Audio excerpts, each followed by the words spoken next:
অৱশেষত দুখমুক্ত হল পিতা পুত্ৰ বহু চৰ্চিত নয়নতৰা চহৰীয়াৰ হত্যাকাণ্ডৰ ৰায় ঘোষণা আদালতৰ 2020 চনত কলাইগাঁৱত হৈছিল এটা লোমহৰ্ষক হত্যাকাণ্ড এই হত্যাকাণ্ডই জোকাৰি গৈছিল সমগ্ৰ ৰাজ্য কিয়নো কলাইগাঁও কলেজ ৰোডৰ নিবাসী তথা শিক্ষয়িত্ৰী নয়নতৰা চহৰীয়াক 2020 চনৰ 6 জুলাইত নৃশংস আৰু বৰ্বৰভাৱে হত্যা কৰিছিল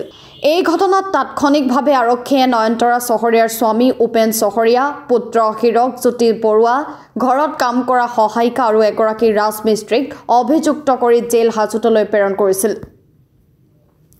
কিন্তু শেহতীয়াভাৱে ঘটনাক লৈ আদালতে ন্যায় প্ৰদান কৰিছে প্ৰায় 4 বছৰৰ অন্তত পৰিয়ালটোক ন্যায় প্ৰদান কৰিছে ওদালগুৰি জিলা সত্ৰ ন্যায়াধীশে ন্যায়ালয়ৰ ৰায়ৰ পিছতেই সাংবাদিকৰ আগত প্ৰথম মুখ খুলিছে পুত্ৰ হিৰক জ্যোতি বৰুৱাই পুত্ৰ হিৰক জ্যোতি বৰুৱাই ন্যায়ালয়ৰ এই ৰায়ক কৃতজ্ঞতা জ্ঞাপন কৰিছে মন কৰিবলগীয়া যে পিতা পুত্ৰ গুৱাহাটী উচ্চ ন্যায়ালয়ৰ শ্ৰেষ্ঠ অধিবক্তা অংশুমান বৰাক যুক্তি দৰ্শাইছিল ওদালগুৰি সত্ৰ ন্যায়াধীশ আদালতত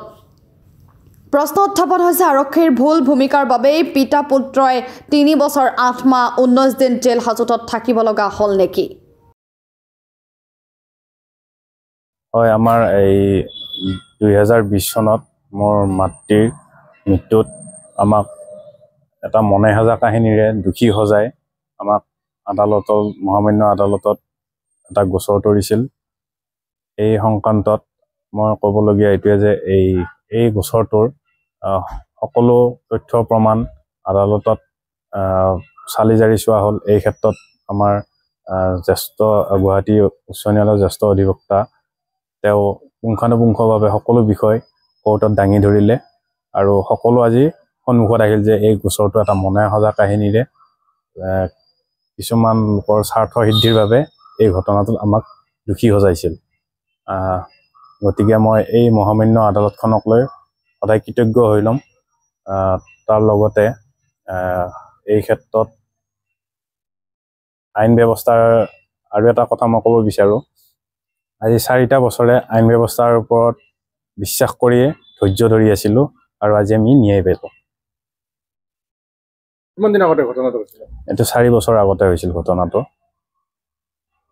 কোন কোন দুখী সাব্যস্ত হৈছিল দুখী সাব্যস্ত মানে আমাক অভিযুক্ত কৰা হৈছিল আৰু আজি আমাক মহামান্য আদালতে ৰায় প্ৰদান